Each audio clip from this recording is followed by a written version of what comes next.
Yasher Koach to Paula and Ted and David and Adam for that creative storytelling of Jonah. One of the symptoms, I understand, of COVID-19 is loss of a sense of smell and loss of a sense of taste. But one of the symptoms for all of us living during the time of pandemic is a loss of a sense of time. Have you noticed? It's hard to know what day of the week it is. Sometimes it's hard to know what hour of the day it is. And this is most true for mourners. Whenever we are grieving, it is easy to lose track of the days and the hours.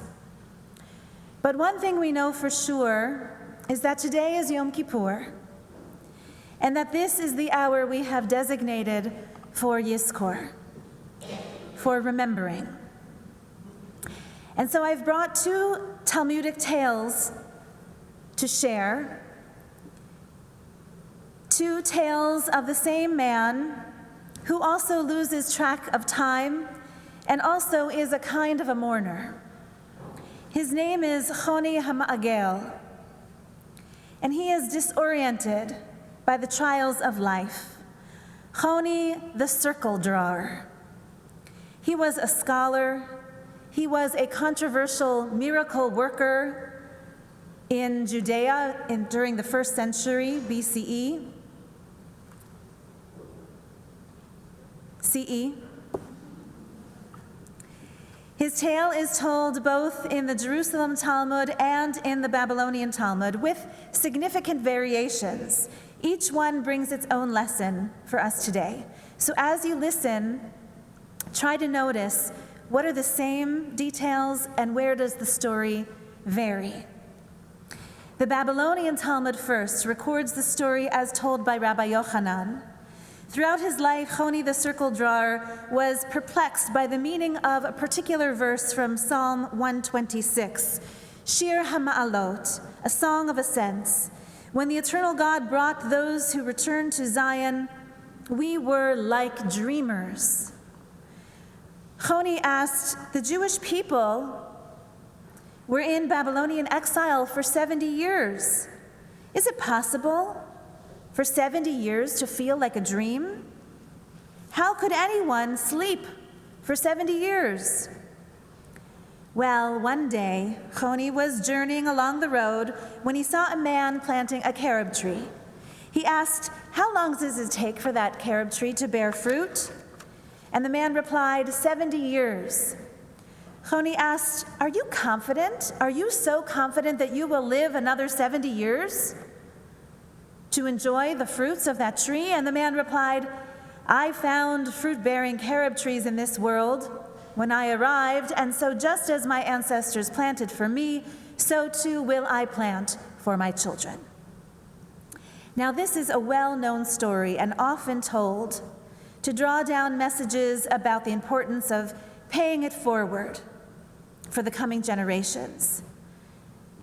A fitting story for Yizkor, when we contemplate legacy and the lasting impact people can make for years long after they have gone from this life. But this is only part A of the story in the Babylonian Talmud. It's told also on Tu B'Shvat, when we dedicate ourselves to planting trees and the preservation of the natural environment. But the Talmudic account goes on to part B of the story to unfold in the most unexpected way. Choni then sat down to eat, and then sleep overcame him, and then a cave enveloped around him, and there he slept for 70 years.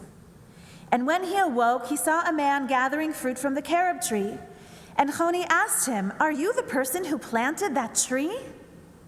And the man replied, no, I am the grandson of the man who planted this tree. And thereupon Choni explained, I must have been asleep for 70 years. And he saw as evidence that his donkey had given birth to several generations of mules, and so he quickly rode one of them to return home. And there he inquired, "Is the son of Honi the circle drawer still alive?" And the people answered him, "His son is no more, but his grandchild is alive." And Honi shouted, "I am Honi the circle drawer." But no one would believe him. And so Honi left his home and ran to the study hall, where he overheard some scholars saying to one another, "The law is as clear to us today as it was in the age of Honi the circle drawer." Honi lit up and he called out, "I am he. I am Honi the circle drawer, Honi hama'agel." But the scholars would not believe him, nor did they give him any honor that was due to him. And this was so painful that Honi then prayed for mercy and died. And the final line in this Talmudic depiction of the story comes from Rabbi, who teaches, hence comes the expression chavruta o mituta, give me companionship or give me death. It's a strange story, I think, told in the abrupt and captivating way of the Talmud. Honi the circle drawer may have been a scholar and a miracle worker, but the rabbis make of him no hero. He is described as a tragic figure. They tell his story as a warning. Honi was aloof, and he was distanced from everyone in the story. He doesn't offer to help the man plant the tree. He went into a passive state of sleep and was cut off from the world in a cave, in isolation there for 70 years. And then when he awoke, he wasn't even interested in spending time with his grandchild. What kind of Zaidi is that? And when he went to the house of study, most surprising, he took no pleasure in the discourse there, even though he himself was a scholar. Honi's tragic end comes from his self-imposed isolation, and his cause of death was loneliness. In contrast to the American declaration, "Give me liberty or give me death," the Talmud declares, "Chavruta o mituta," give me companionship or give me death. I believe the rabbis record this story in the Talmud to bring warning from Honi, the circle drawer. And it's especially important for mourners to hear, and especially important for those of us who are living in pandemic to hear. The warning is, do not isolate yourself from others. Maintain relationships, even from physical isolation. Never lose your sense of curiosity about the world and other people. And do not give up on them, even when people disappoint you, even when the relationship is weakened with geographical distance or the distance of time. Don't give up on them, and don't let others give up on you either. I see how all of us are turning inward, and social ties are growing thinner by the day, and I worry about it. I worry about what it means for our congregational life. Honi gave up too quickly on his friends and his relatives, and then he gave up on life altogether. God forbid. The rabbis record his demise as a warning about the real dangers of loneliness. If you or someone you know in the congregation would benefit from a weekly phone visit with a fellow congregant, we would be delighted to make a match. A little companionship can go a long way. And if you would like to volunteer to make these calls, please contact Rabbi Goodman, and he'll help to find a good companion for you on the phone each week or so. Keeping connected is just as important for good health, as is healthy eating and fresh air and regular exercise. It is a kind of nourishment, and everyone at every stage of life, from young to old and everywhere in between, we are starved of it. Mourners are especially susceptible to isolation. In grief, we naturally turn inward and we take solace in quiet. The loved ones you are remembering now would want more from you, would want more for you. As we draw nearer to them at this hour of Yizkor, hear them urging you to reinforce your ties among the living.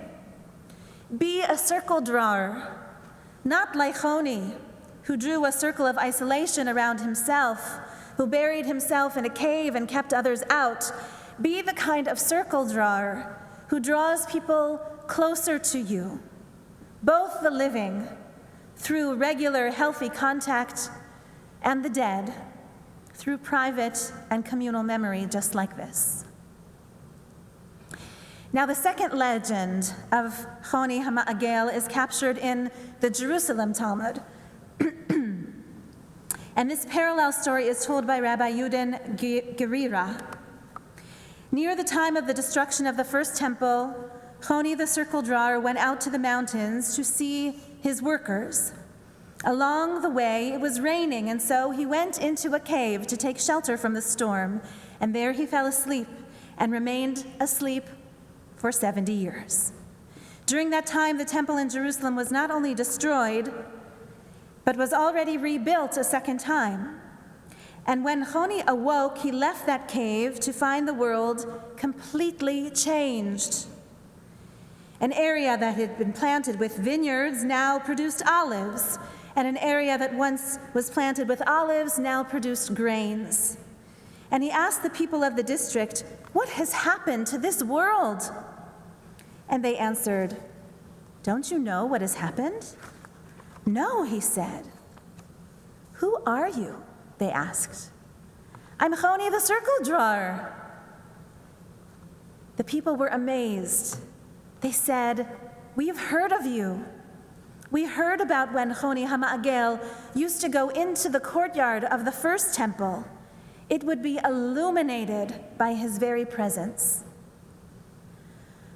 Choni was so delighted by this memory of entering the temple, and he was so delighted in hearing how the true story was embellished over the years to make him some kind of luminary. And so he rushed immediately to the Temple Mount to behold the new temple in Jerusalem, and indeed the new courtyards illuminated at his arrival. And so Choni recited that verse from Psalm 126, "Beshuv Adonai et shivat Zion hayinu kecholmim." When the eternal God restored us to Zion, we were like dreamers.